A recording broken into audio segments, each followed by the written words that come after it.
Douglas MacArthur was wading through knee-deep water toward a Philippine beach with a dozen photographers capturing every step.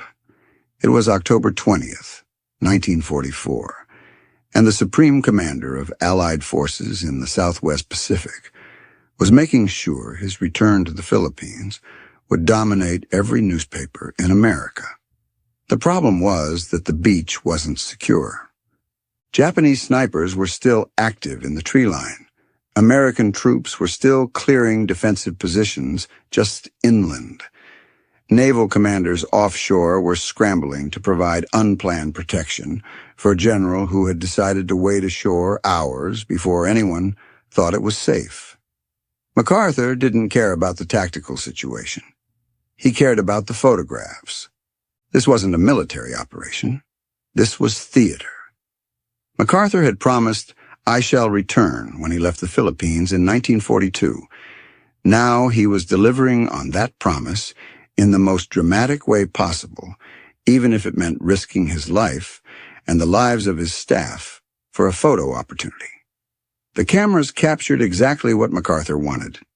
The stern-faced general returning to liberate the Philippines. The image would be on the front page of every major newspaper within 48 hours. But back in Washington, President Franklin Roosevelt was about to learn what his Pacific commander had done, and he was going to be furious. The question was whether he would do anything about it. When reports of MacArthur's Leyte landing reached Washington, it confirmed a pattern that had been developing for 2 years. MacArthur had just staged a publicity stunt in an active combat zone, risking himself and his staff for dramatic photography. Naval commanders hadn't been informed. Air support had to be scrambled. Ground forces had to redeploy for security. It was the kind of stunt that should have resulted in a formal reprimand, at minimum. But Roosevelt had learned something about Douglas MacArthur since 1942. The general was untouchable because of his popularity, and Roosevelt had made a political calculation that he would repeat throughout the war. Admiral William Leahy, Roosevelt's chief of staff, had witnessed this pattern firsthand. Time and again, MacArthur would exceed his authority, publicly question strategy, or stage dramatic gestures. And time and again, Roosevelt would express frustration privately, but take no public action. The political cost of disciplining America's most popular general was simply too high.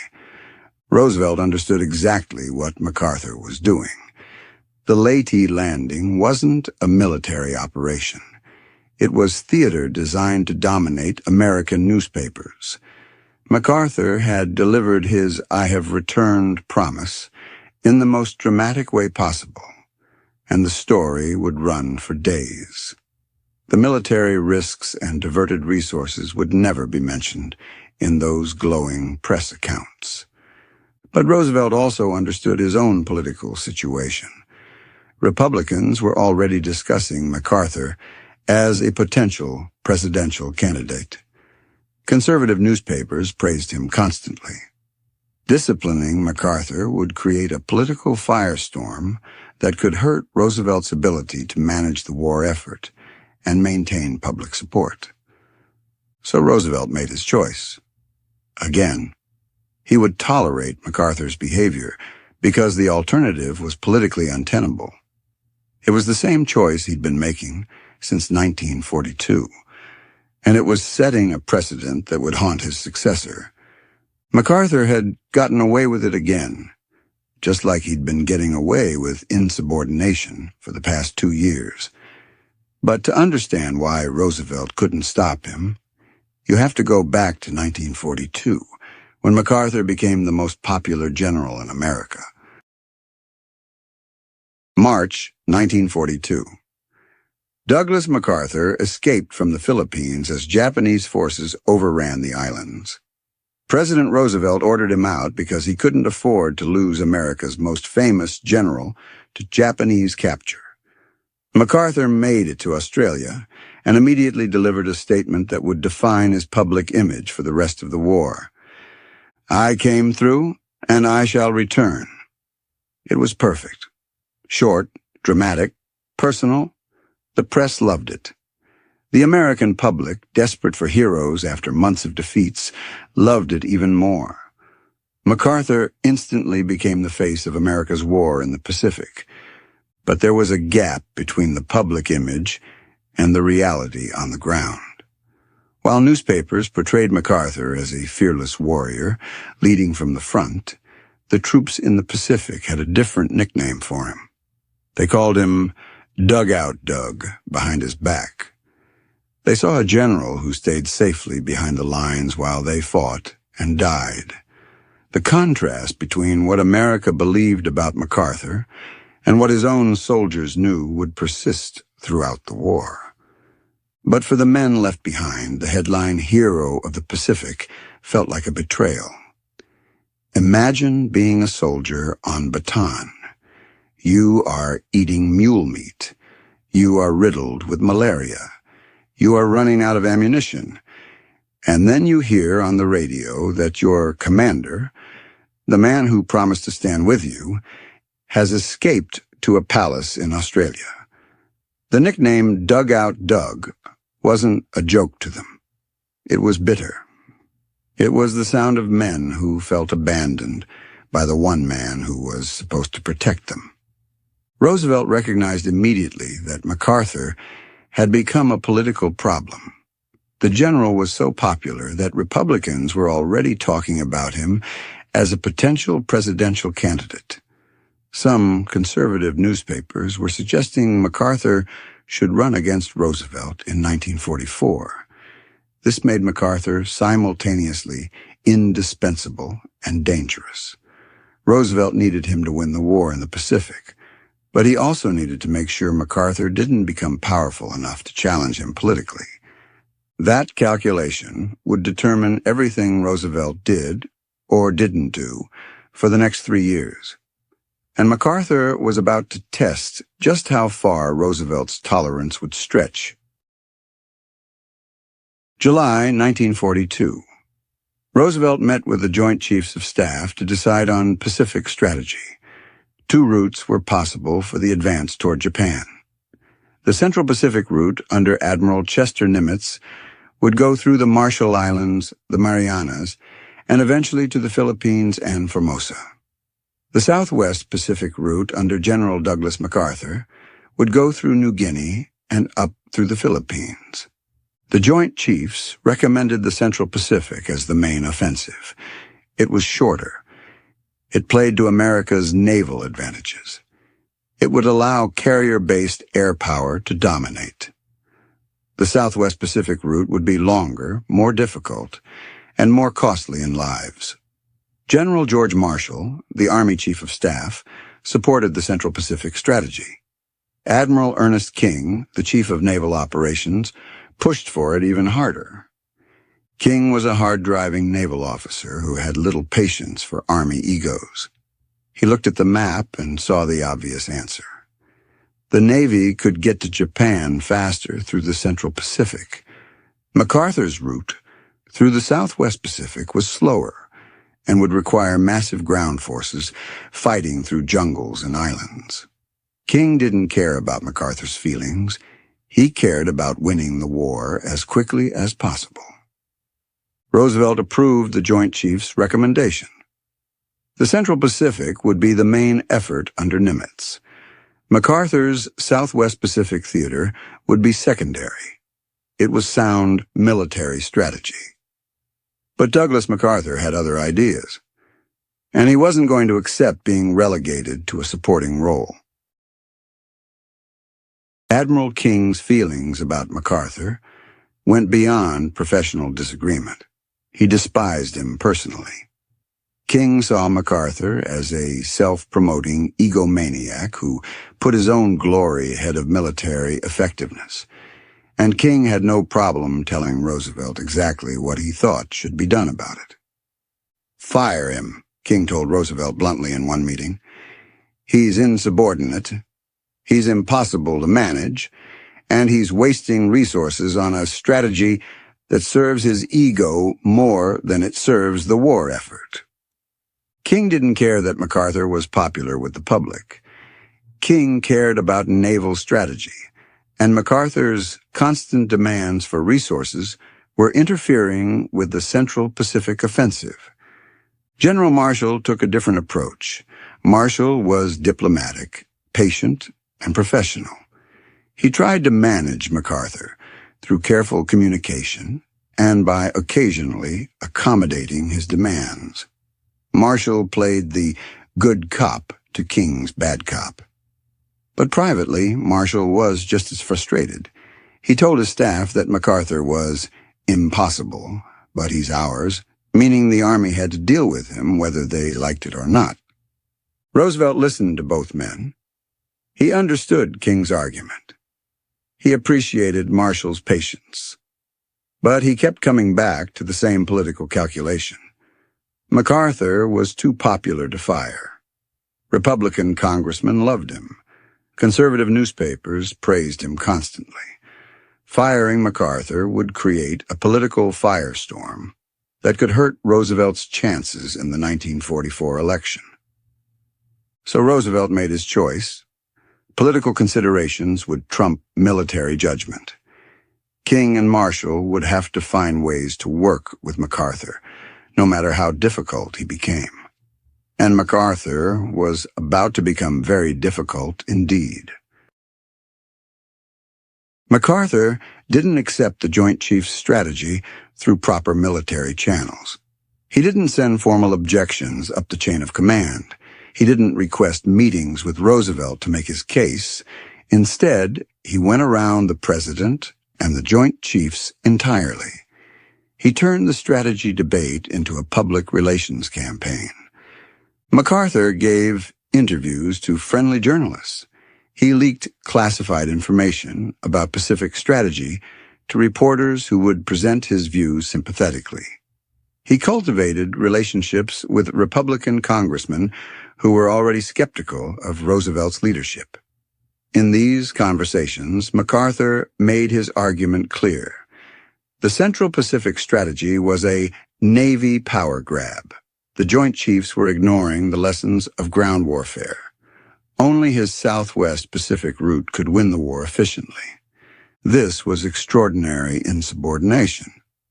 Military officers don't get to publicly criticize strategic decisions made by the President and the Joint Chiefs of Staff. They don't get to leak classified information to advance their own preferred strategies. They especially don't get to frame strategic disagreements as political power struggles in public forums. But MacArthur did all of these things, and he faced no consequences. Roosevelt read the newspaper articles. He saw MacArthur's quotes criticizing his strategy.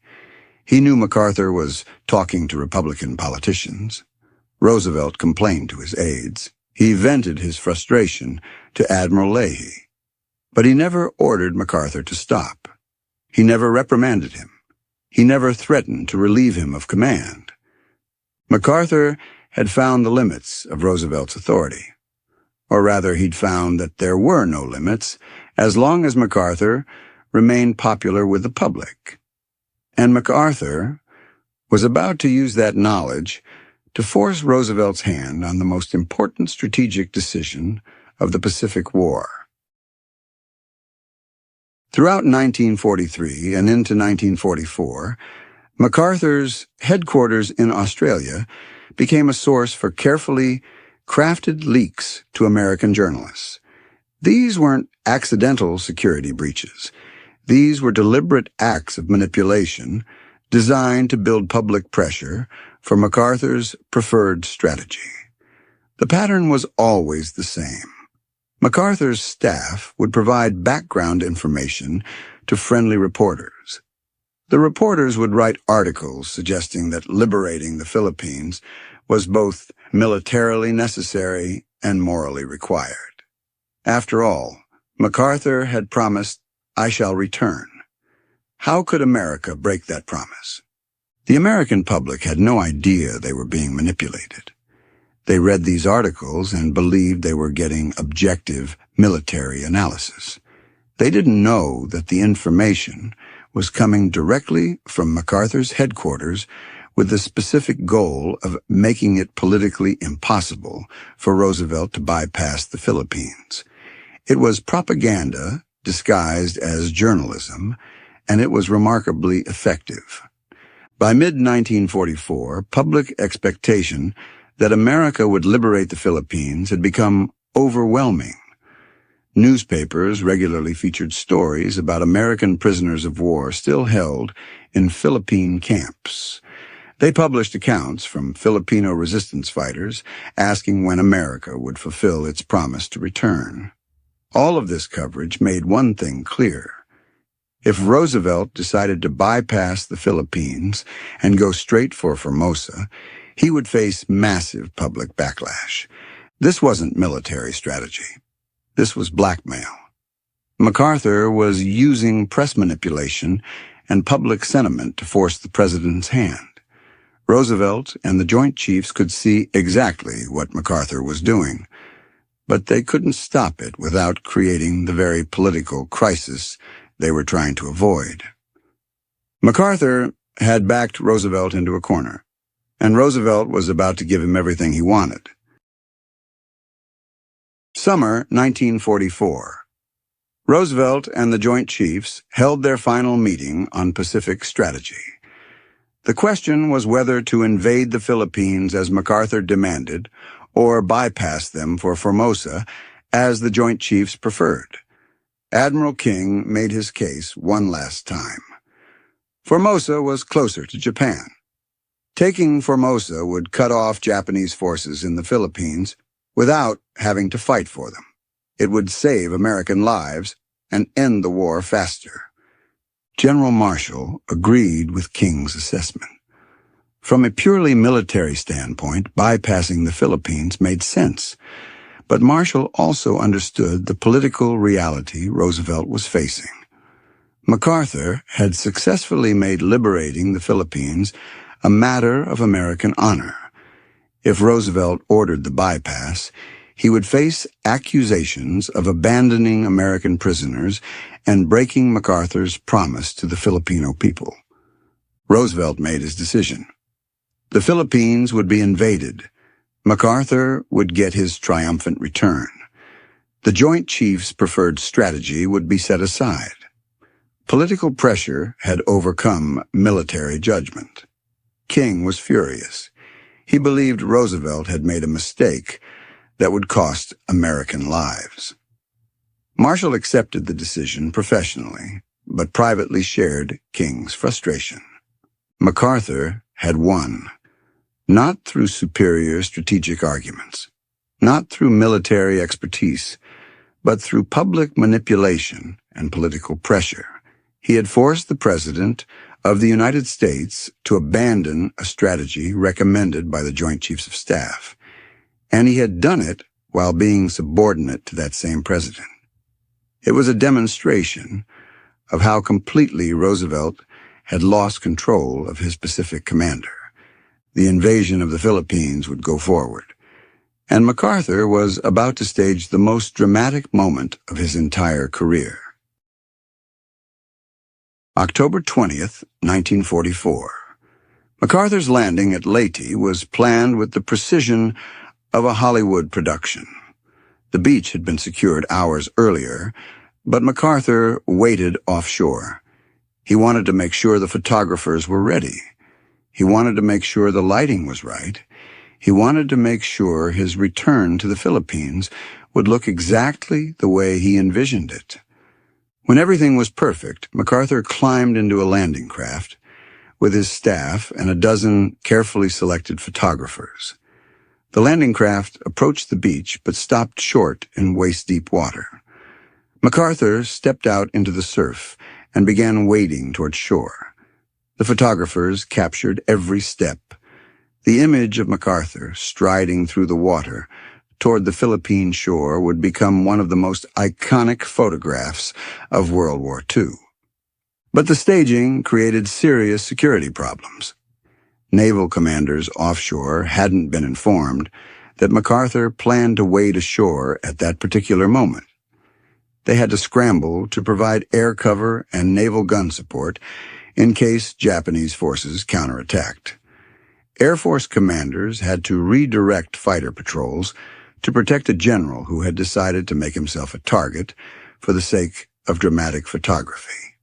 And ground forces that had been focusing on clearing inland positions had to redeploy to secure a beachhead that MacArthur was using as a photo backdrop. Once on shore, MacArthur delivered his prepared statement to a microphone set up for the occasion. "People of the Philippines, I have returned." It was perfect theater, and it was exactly what MacArthur wanted. The story would dominate American newspapers for days. MacArthur would be portrayed as the conquering hero keeping his promise. The military risks he had taken and the resources he had diverted for this spectacle would never be mentioned. Back in Washington, Roosevelt read the newspaper accounts and saw the photographs. He knew immediately what MacArthur had done, and he knew there was nothing he could do about it. General George Marshall sat in his Pentagon office reading the latest reports from MacArthur's headquarters. As Army Chief of Staff, Marshall was technically MacArthur's superior in the chain of command. But managing Douglas MacArthur had become one of the most frustrating aspects of Marshall's job. Marshall was a professional soldier who believed in discipline, order, and respect for authority. MacArthur believed in none of those things when they interfered with his personal ambitions. Marshall had to provide MacArthur with troops, supplies, and equipment. He had to coordinate MacArthur's operations with the rest of the Pacific strategy. He had to manage MacArthur's constant demands for more resources, while other theaters were also fighting major campaigns. And he had to do all of this while MacArthur publicly questioned the strategies that Marshall and the Joint Chiefs had approved. It was an impossible situation. Marshall was the architect of the entire Allied victory. He carried the weight of the war in Europe and the war in the Pacific simultaneously. He didn't have time for ego. He didn't have time for tantrums. Yet he had to spend hours every week massaging MacArthur's wounded pride just to keep the Southwest Pacific moving. It was a thankless, exhausting task. Marshall took the high road every single day, not because it was easy, but because he knew the country couldn't afford a public feud between its top generals. Marshall's staff knew how frustrated he was. In private meetings, Marshall would occasionally let his guard down. "He's impossible," Marshall told one aide, "but he's ours." Marshall meant that the Army had to deal with MacArthur whether they liked it or not. MacArthur was an American general, commanding American forces. Marshall couldn't just wash his hands of him. He had to find ways to make the relationship work. But Marshall also understood something that many others missed. Roosevelt's refusal to discipline MacArthur was creating a precedent that could undermine military authority for years to come. If generals learned they could ignore orders and face no consequences as long as they remained popular with the public, then civilian control of the military would become meaningless. Marshall worried about this. He worried that Roosevelt's political calculations were doing long-term damage to the principle that generals serve at the pleasure of the president. Marshall was right to worry. The precedent Roosevelt was setting would haunt his successor. Admiral Ernest King watched MacArthur's Leyte landing photos appear in newspapers across America and felt his anger rising again. King had spent 2 years arguing that MacArthur's route through the Southwest Pacific was inefficient. He had presented detailed analyses showing that the Central Pacific route could reach Japan faster. He had made the case to Roosevelt personally that MacArthur should be removed from command, and he had been overruled every single time because of political considerations King thought were irrelevant. King was fighting two wars, one against Japan, and one against Douglas MacArthur's ego. The resources that went to MacArthur's theater were resources that couldn't be used for the Central Pacific Offensive. Every division sent to MacArthur was a division that Nimitz couldn't use. Every transport ship supporting MacArthur's operations was a ship that couldn't support the Navy's advance. King calculated these costs constantly. He believed MacArthur's strategy was prolonging the war and costing American lives. But King's frustration went deeper than strategic disagreements. King was a naval officer who believed in discipline and chain of command. MacArthur's behavior violated everything King believed about military professionalism. Officers didn't get to publicly criticize their superiors. They didn't get to leak classified information to advance personal agendas. They didn't get to manipulate public opinion to force strategic changes. Yet MacArthur did all of these things and faced no consequences.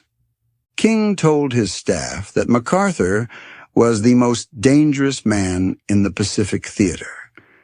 He didn't mean dangerous to the Japanese. He meant dangerous to American military discipline.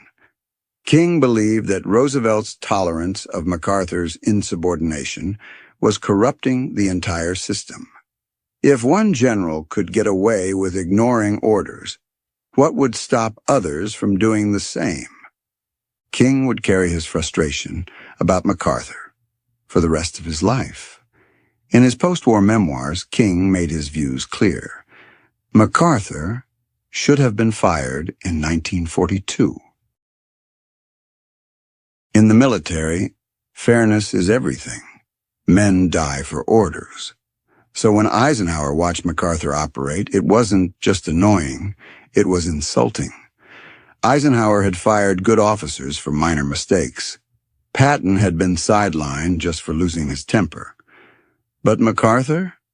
He could rewrite strategy, ignore the president, and mock the Navy, and his reward was another medal. For every professional soldier following orders in the mud of Europe, MacArthur's celebrity status felt like a slap in the face. General Dwight Eisenhower had worked for Douglas MacArthur before the war.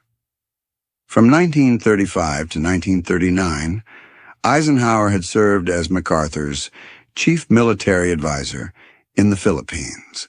He knew MacArthur's personality. He knew MacArthur's ego. He knew MacArthur's tendency to see himself as above normal military discipline. So when Eisenhower took command of Allied forces in Europe, he watched MacArthur's behavior in the Pacific with a mix of recognition and frustration. Eisenhower was dealing with his own difficult subordinate. British Field Marshal Bernard Montgomery was almost as egotistical as MacArthur and just as difficult to manage. Montgomery constantly challenged Eisenhower's strategies. Montgomery demanded resources. Montgomery made his disagreements public. But there was one crucial difference.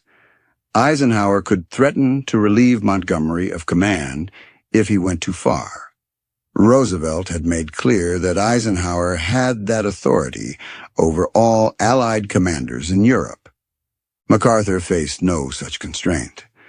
MacArthur knew that Roosevelt wouldn't fire him no matter what he did. So MacArthur could ignore orders, manipulate public opinion, and stage publicity stunts without fear of consequences. Eisenhower had to wonder what message that sent to other generals. If MacArthur could get away with insubordination, why should anyone else follow orders? Eisenhower also noticed that MacArthur's behavior affected his own relationship with Marshall and Roosevelt. Eisenhower made a point of following orders even when he disagreed with them. He consulted with Marshall regularly. He kept Roosevelt informed. He avoided public controversies, and he watched as MacArthur did the opposite of all these things while receiving more publicity and more public adulation. It was a lesson Eisenhower would remember years later when he became president himself. But Eisenhower wasn't the only general watching MacArthur's special treatment. General Omar Bradley commanded the First U.S. Army in Europe and followed every order he received from Eisenhower, even when he disagreed with them. General George Patton commanded the Third Army and, despite his aggressive personality, worked within the chain of command. Other American generals in Europe, Africa, and the Pacific followed military protocol and accepted that their superiors made final strategic decisions. And all of them noticed that Douglas MacArthur operated under completely different rules. These generals read the same newspapers as everyone else. They saw MacArthur's publicity stunts.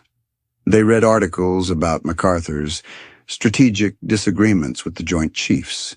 They knew MacArthur was publicly questioning decisions made by Marshall and Roosevelt. And they knew MacArthur faced no consequences for any of it. The contrast was impossible to miss. If they stepped out of line, they were disciplined. Patton had been nearly fired for slapping 2 soldiers in Sicily. Yet MacArthur staged dangerous photo ops and defied presidential strategy, and nothing happened to him. This created resentment throughout the American officer corps. Some generals believed MacArthur's special treatment came from political connections. Others thought it was because MacArthur had cultivated relationships with conservative newspapers and Republican politicians. A few believed Roosevelt was simply afraid of MacArthur's popularity. But regardless of the reason, the result was the same. Military discipline applied to everyone except Douglas MacArthur. The resentment affected morale among senior officers. They began to question whether following orders and maintaining military protocol actually mattered. If MacArthur could advance his career through public relations campaigns and political manipulation, why should anyone else accept professional constraints? It was corrosive to military culture, and it was entirely Roosevelt's fault for refusing to enforce discipline on his most popular general. But MacArthur's pattern of insubordination didn't end with Roosevelt's death. August 15th, 1945. Japan surrendered. President Harry Truman appointed Douglas MacArthur as Supreme Commander of Allied powers to oversee the occupation of Japan. It was a logical choice given MacArthur's experience in the Pacific. But MacArthur immediately began treating the occupation as his personal domain rather than a military assignment under presidential authority. MacArthur ruled Japan with near absolute autonomy. He issued directives restructuring the Japanese government without clearing them with Washington. He made policy decisions about Japanese war criminals without consulting the State Department. He essentially governed Japan as an American proconsul, making decisions that would normally require presidential approval. Roosevelt was dead by then. Truman was new to the presidency and dealing with the end of the war in Europe and the beginning of the atomic age. MacArthur took advantage of that transition period to establish himself as an independent power. The pattern was clear. MacArthur had spent 3 years learning that he could ignore presidential authority without consequences. Roosevelt's refusal to discipline him had taught MacArthur that he was untouchable. Now MacArthur was applying those lessons in post-war Japan. He didn't ask permission from Washington. He informed them of decisions after he'd already made them. He acted as if he answered to no one. Truman watched this with growing concern. Truman had been vice president for only 82 days before Roosevelt died. He hadn't been involved in managing MacArthur during the war, But Truman was a former artillery captain who understood military discipline, and he saw immediately that Roosevelt had created a problem that Truman would eventually have to solve. MacArthur had learned he was untouchable. Someone was going to have to teach him otherwise. But that confrontation was still 5 years away. Franklin Roosevelt died on April 12, 1945, without ever confronting Douglas MacArthur's pattern of insubordination. For 3 years, Roosevelt had made the same political calculation over and over again. MacArthur was too popular to discipline. Firing him would create a political crisis. The public wouldn't understand. Republicans would be outraged. Better to tolerate MacArthur's behavior than risk the political consequences of enforcing military discipline. But Roosevelt's political calculations had consequences that went far beyond Roosevelt's own presidency. By tolerating 3 years of insubordination, Roosevelt had established a dangerous precedent. He had taught MacArthur that popular generals could ignore orders if they cultivated public support. He had shown other generals that political connections mattered more than military discipline. He had demonstrated that civilian control of the military was negotiable if the political costs of enforcement were too high. This was exactly what General Marshall had worried about. Marshall believed that military effectiveness required clear lines of authority. Generals had to know they served at the pleasure of the president. They had to understand that insubordination would be punished regardless of public opinion. Roosevelt's refusal to discipline MacArthur had undermined that principle, and the consequences would extend well beyond Roosevelt's lifetime. Roosevelt had created a monster he couldn't control. MacArthur had learned all the wrong lessons. He had learned that insubordination worked if you had public support. He had learned that presidents could be manipulated through political pressure. He had learned that military discipline didn't apply to him, and Roosevelt had taught him all of these lessons by refusing to enforce the rules that applied to everyone else. Harry Truman inherited this problem, and unlike Roosevelt, Truman would eventually decide to solve it. When Harry Truman became president in April 1945, he knew immediately that Douglas MacArthur would be a problem. Truman hadn't been involved in managing MacArthur during the war. Roosevelt had kept him completely out of those decisions. But Truman had served in World War I as an artillery captain. He understood military discipline, and he understood that MacArthur had spent years operating outside normal military authority. Truman told his aides shortly after becoming president that Roosevelt had made a serious mistake by refusing to discipline MacArthur. Roosevelt let MacArthur run wild because he was afraid of the political cost, Truman said. Roosevelt was wrong. Generals have to follow orders whether they're popular or not. But Truman was also pragmatic. He couldn't immediately confront MacArthur. The war with Japan was still being fought in summer 1945. After Japan surrendered, the occupation required experienced leadership. MacArthur knew the Pacific Theater better than any other general. Truman needed him for now. So Truman watched and waited. He watched MacArthur rule Japan like a personal empire. He watched MacArthur make policy decisions without presidential approval. He watched MacArthur give interviews suggesting he might run for president in 1948. And Truman began documenting everything. He was building a case he might need someday. Every instance of insubordination. Every time MacArthur exceeded his authority.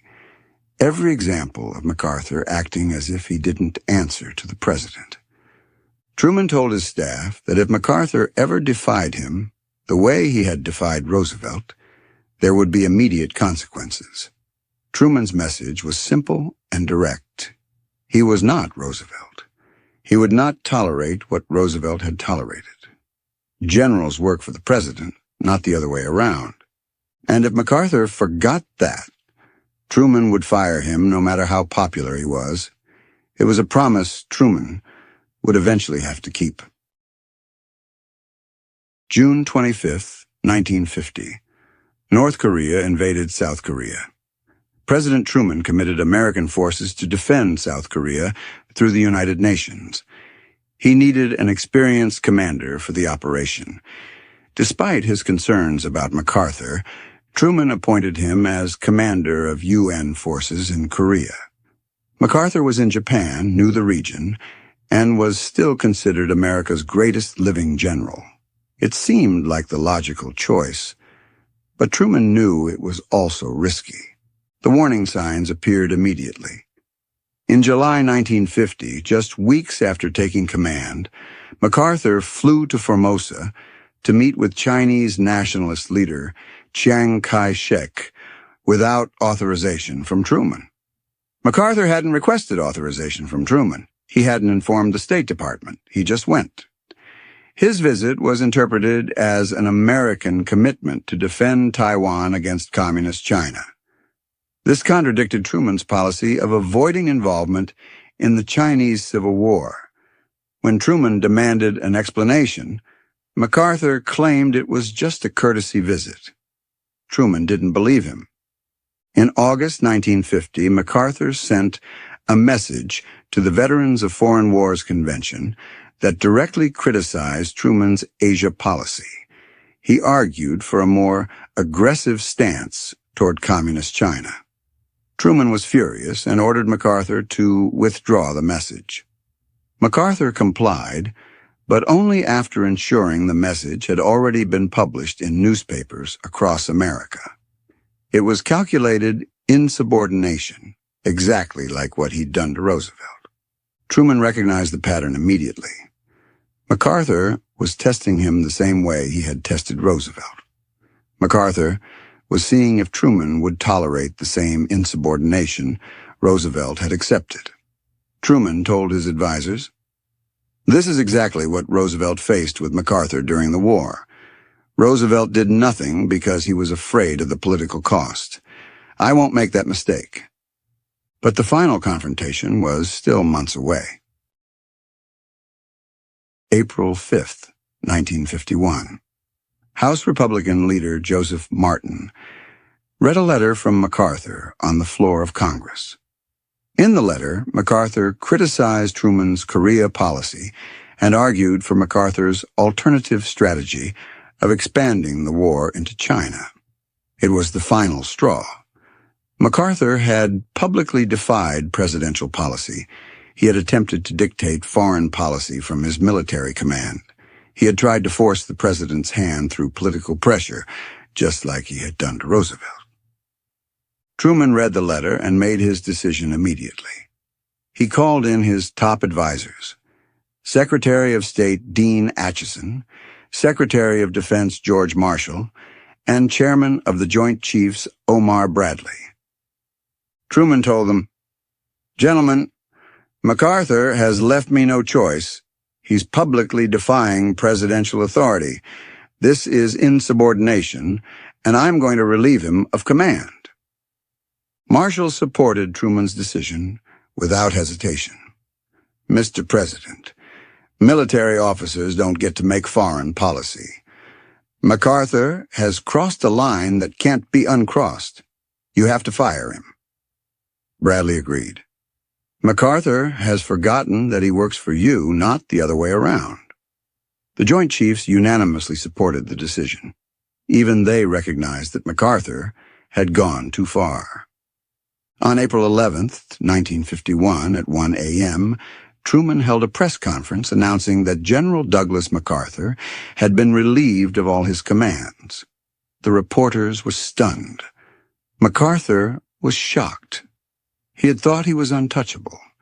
He had spent 9 years learning that presidents wouldn't enforce discipline on him if he was popular enough. Roosevelt had taught him that lesson. Truman was correcting it.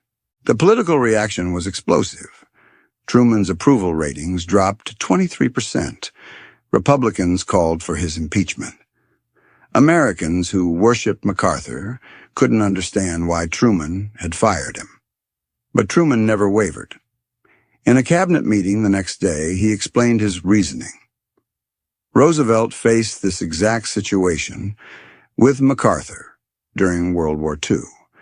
MacArthur regularly ignored orders and put his own ambitions ahead of military objectives. Roosevelt did nothing because he was afraid of the political cost. That was wrong.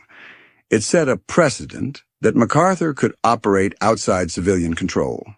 I'm correcting that mistake. Truman understood something Roosevelt had refused to face.